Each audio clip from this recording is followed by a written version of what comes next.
Good morning, everybody. We are returning to the important issue of the zoning text amendment to um, support the deployment of solar to blend it in with farming in the agricultural reserve in land zoned AR. So want to make sure we have everybody here. Stakeholders is Jeremy Chris is here. Mike Scheffel. You can turn your camera on if you're here. There you are. Great. Just glad to know you're here. All right. Adriana's here. Great. All right. Okay. You can keep your camera on or off as you wish. But so we are returning to this conversation. The packet outlines major issues that where we left the conversation last time. And I wanted to begin the conversation today just by doing a little bit of a refresh on kind of the underlying issue about why this is so important. So if my colleagues would, bear with me here. Our goal is to create a 100% clean, renewable energy grid. That is our goal. And I actually want to, at a personal level, take this back to after the county council passed our resolution declaring a climate emergency several years ago. After we established a goal of eliminating emissions, 80%, I think, by 2028 reduction, 100% by 2035. I was challenged by the Sierra Club in a discussion as to how would you actually do that? It's great that you've taken this position. How would you actually do that? And I thought about it, and that challenging me on that has stuck with me for a long time. Because it's one thing to declare that we should have, that we should eliminate our emissions. It's entirely another thing to actually figure out how to do it. And as I thought about it, it just became clearer than ever that there is absolutely no way to do it without shifting the entire electrical grid to clean renewable. That every time we flip a power switch, we plug in our phone to charge it, we plug in our vehicle to charge it. Every time we use power, we're drawing from the grid. And as long as the grid is powered by coal and natural gas, we're creating emissions. And so the best, most effective, most rapid thing we can do at scale is to transform that energy grid to 100% clean renewable. And then at the same time, we have to figure out how to make our consumption, how to reduce our consumption, or at least reduce the growth of our consumption of energy so that those two can work together. Because it's a massive undertaking to transform the grid to clean renewable, and the extent that you can slow down your growth of consumption of energy makes it easier. And then if you could do that, that covers a massive share of your emissions.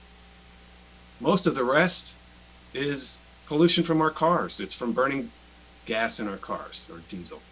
And so we have to completely substitute all gas-powered vehicles for clean, renewable-powered vehicles, presumably plugged in. And then that's, of course, even more load on the grid. To me, that helped me understand that we have to make very big decisions. There are other ways that we can reduce carbon, draw down carbon that will also support these goals. And ultimately, all those two things have to work together, as was observed to me in an email last night from David Blockstein, that sequestering carbon and reducing or eliminating emissions from the generation of power are going to work together. And that's how we'll actually do it. So now we're talking about how is that going to happen in Maryland? And our state legislators have been working hard to mandate clean renewable in the state, energy portfolio. And so you can actually work backwards from the requirement at the state level for how much solar is needed to support a 100% clean renewable energy grid. The Sierra Club has, provided those numbers to me. They match precisely what we've also, calculated. But I want to thank the Sierra Club for their work here, Shruti and Al and everybody who's been involved over the years. So in order to achieve a 100% clean renewable grid, we need about 35,000 megawatts of clean renewable energy at the state level. Our share of the population of the state is about 1/6. So that means that we need about 6,000 megawatts of clean renewable energy coming out of Montgomery County. Now, when I met with the county executives team, they felt that it was not a reasonable goal for us to try to generate locally the energy, the clean energy that we need to consume. Whether it is realistic or not, I think we have to do as much as we possibly can. And I think we have to break down barriers and change our thinking to do as much as we possibly can. And I think we should actually have the goal of producing what we consume. And to me, that's a moral issue. And it's just the same with our waste disposal. We should, that's the very definition of sustainability. So returning to this calculation, 35,000 megawatts across the state, our share of the population is 1/6. So we need about 6,000 megawatts of clean renewable energy. And the solar proportion of that, because wind is a big factor in there, but the solar proportion of that is about 40%. So the county needs to generate about 2,500 megawatts of solar capacity. Now, everyone has said, why can't we not until we put these on rooftops? That's what I've heard. And if I thought that there was a viable path for us to provide for all of that solar capacity on rooftops, of course, that's what I would be devoting my energy now to, more so than I am, and it's already a major part of our work. But when you look at the capacity of the county to support solar on rooftops, it becomes painfully clear that that is only a fraction. And in fact, there is a very widely embraced tool. The National Renewable Energy Laboratory has calculated rooftop capacity, and generally speaking, due to all the limitations of each individual roof, you can't just put solar on every single roof. It doesn't work. They're not facing the right angle. They have trees. The roof is in disrepair. You have to replace the roof first. There are all these reasons why it is very slow, and it is still a very limited solution. And so the technical rooftop potential of the county, if you look just at the Pepco service area, is less than half of what we need in order to meet our goal for providing solar into the grid. It's less than half.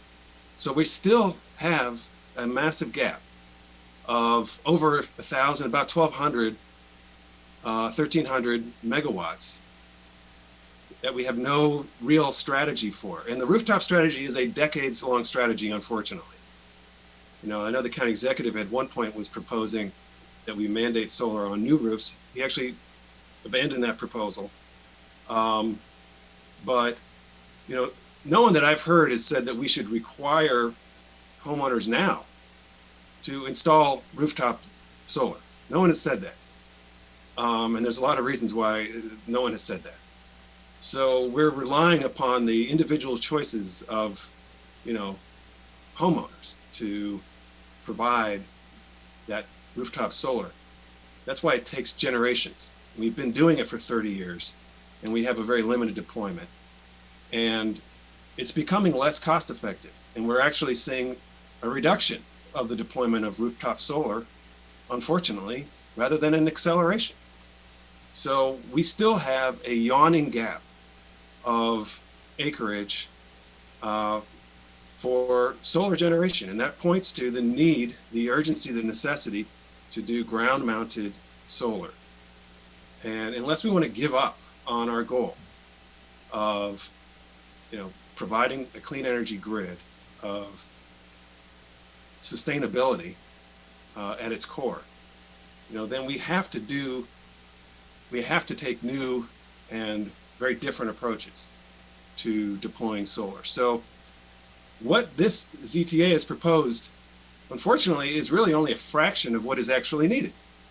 We've proposed in this ZTA up to 1,800 acres should be allowed for deployment on land that is zoned AR. But the actual need for the county is probably 10 times that. And so we still have a gap that we are obligated to have a plan for. The county council and the county executive need a plan to actually provide the level of solar that our grid needs, that our community consumes. And so far from talking about scaling back this proposal, we should be talking about where are we going to get the other, 15,000 acres of ground-mounted solar or rooftop-mounted solar or other solar. Where are we going to get it from? And what's the timeline to get that? And I'd certainly hope that the executive's initiative would have some answers by now. I recognize it's a complex question, but we need some answers. We need some additional strategies. So this gets to the core issue, one of the issues we've been talking about, which is agrivoltaics, which is how solar and farming can blend. Other countries are looking at this problem and they're not saying it's an either or, that you're not taking land out of agricultural use for solar, you're blending the two. And I want to compliment Jeff for his early identification of this. Jeff Zients, who had a presentation about agrivoltaics and how the future is starting to look different about your ability to simultaneously have crops and solar panels in a field. I think that's the future. And we've put a requirement in here that minimally there should be grazing and pollinator planting. But we need to go beyond that. And rather than looking at our ag reserve and saying nothing can ever change ever, we should be striving for leadership and innovation that this country needs, that this world needs. And we should be saying, how can we meet the challenge of our clean energy grid with the resources that we have? And so I would like to see us pioneering agrivoltaics, working with our farmer community to figure out new models, new approaches that prove that solar and farming are win-win, they go together, and that this incredible resource that we've established in our agricultural reserve can be an asset in this fight for the future of farming and this fight for the future of humanity and this earth. And we have that resource here. We created it by setting aside this land for agricultural. But we didn't say that this could never change, that this was untouchable.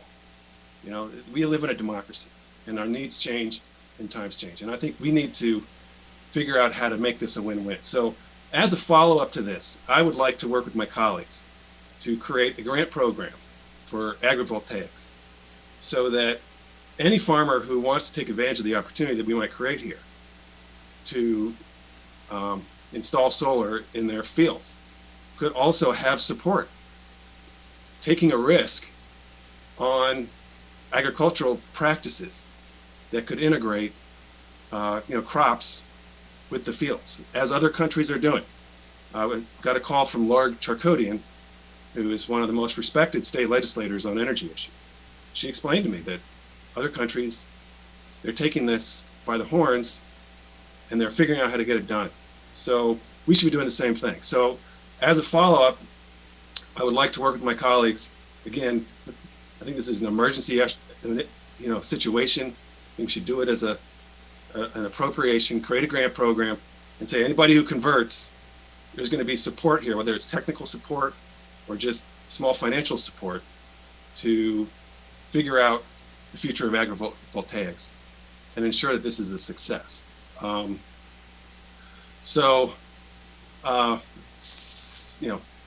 wanted to make that point. We can now, I guess I'll open the floor for my colleagues for any comments that they may wish to make. Jeff has outlined in the packet 4 crucial issues that we'll hopefully resolve today, and then we can move this to full council. It will not be at full council until the fall. I don't think the council president would want to schedule it quickly anyway, but I'll certainly share with him that we should not schedule this until September, and take it up then.